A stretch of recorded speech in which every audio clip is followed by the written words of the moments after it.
Hi, I'm Paul Friedman, founder of the Marriage Foundation. The topic is what to do when your spouse never apologizes. This is a deep question, believe it or not. I know you're looking for an answer. What do I say?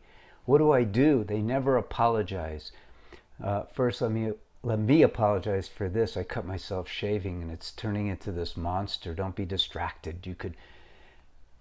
I'm not that pleasant to look at anyway. Just listen, because this is important. If you're a subscriber, you know that we really have the only marriage advice that is truly good, because we're not psychologists. I used to be a divorce mediator. So my approach to marriage is way over 20 years ago, but my approach to marriage has always been very practical. What is marriage really all about? And so when you're asking this question, what do I do? What is really happening is you're insulted, right? You're hurt. You're not feeling like they care. So what I just described now are conditions of the mind. And we're not taught this. Western psychology believes that you are the mind, basically. They don't come out and say it, but that's what they think. You're a consciousness that is primarily mind. But that is not spiritually accurate. And we're human beings, so we are spiritual. We're souls who have a body, and we have a mind. So we need to regulate the mind. We have to stop allowing the mind to regulate us. We have to stop being pushed around by our emotions, because that's what I describe. I'm not feeling comfortable. I'm feeling unloved. I'm feeling this. You're not. You, the soul, only feels one thing, and that is bliss, supreme bliss. And you've had that experience. All of us have. This is not an intellectual pursuit. We have all had that experience.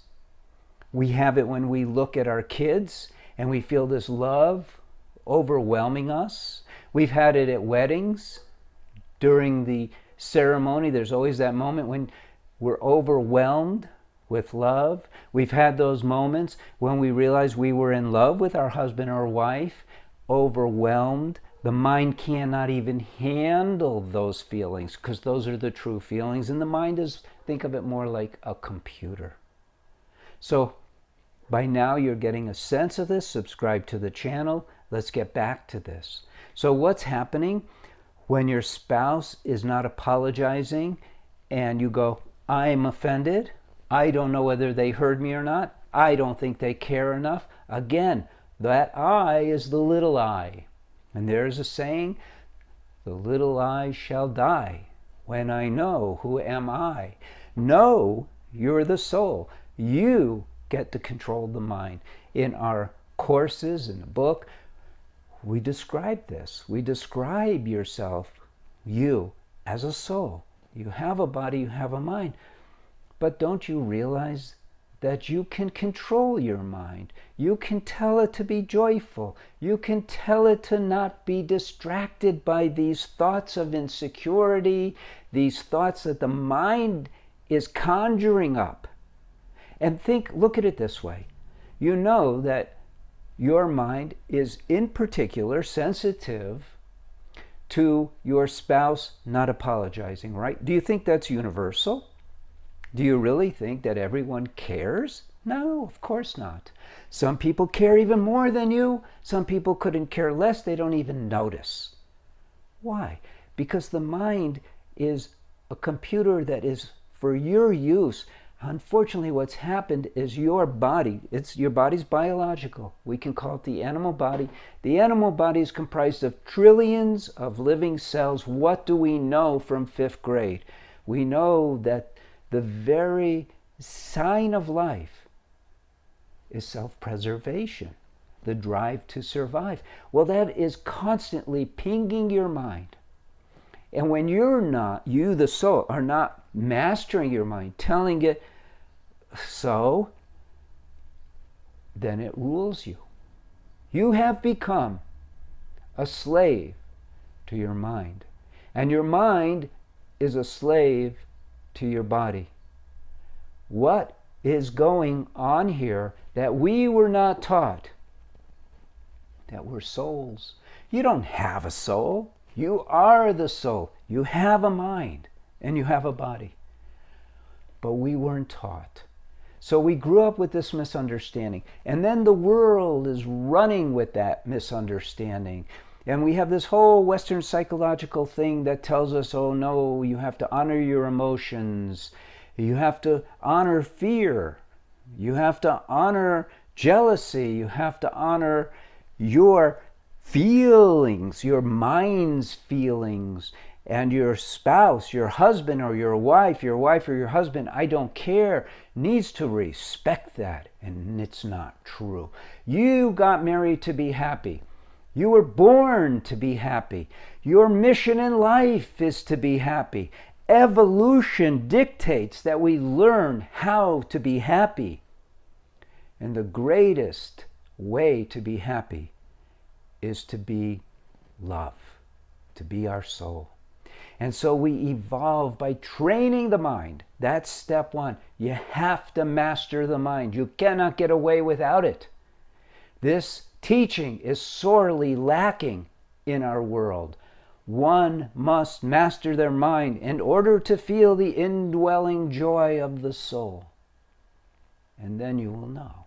Then you will know. This isn't a religious discussion. Are you thinking I'm going to hit you with, join my religion? I'm not. I'm not sure I have a religion. I have God, though. I have God, but it's my relationship with God, not yours. You have your own relationship with God. However, the metaphysical truths are scientific. Truth one, you're a soul, a human being. You're a soul. You have a body and you have a mind, and you are obligated to train your mind, to master it, to make it obey you. Make it be joyful. So what do you do now? Well, you understand this. You understand that an apology is not necessary to the soul. And if it's not their way to apologize, then you let it go. You don't care. You rise above it. There's an expression called holy indifference. Holy indifference. What does that mean? Holy. Indifference can be terrible, right? Oh, he is indifferent. They don't care. They don't give a rat's butt. That's just plain indifference. But what's holy indifference? Holy indifference is when you're so in tune with your true self, with God awareness, that you realize that all of this stuff is so insignificant. You didn't get married so you could be apologized to. You got married to experience the joy of being with your soulmate. Yes, you did. People don't consider soulmate a real term for some reason. I don't know why. You know, there's so much misunderstanding in the world. I brought in my phone for this one because I'm going to tell you how the world sees marriage. Here we go. Define marriage. Marriage means the legally or formally recognized union of two people as partners in a personal relationship, historically, and in some jurisdictions, specifically a union between a man and a woman. Do you want to hear the remaining one? No. And the reason I don't, and you don't, is because love is not even mentioned. Why did you get married? You got married to experience happiness and love. Well, what does the world say about love? What is love? As I understand it, love refers to a deep, tender, ineffable feeling of affection and solicitude. That's it. Missing the point entirely. A feeling.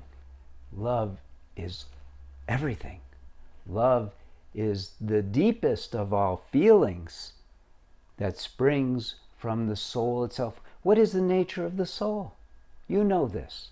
The nature of the soul is love, joy, wisdom. It is part of God. When God created man in his image, as referred to in so much scripture, they're not referring in those scriptures to our fingers, our toes, our earlobes. They're referring to the soul. You are a soul. Your very nature is love. You got married because you fell in love with your soul mate.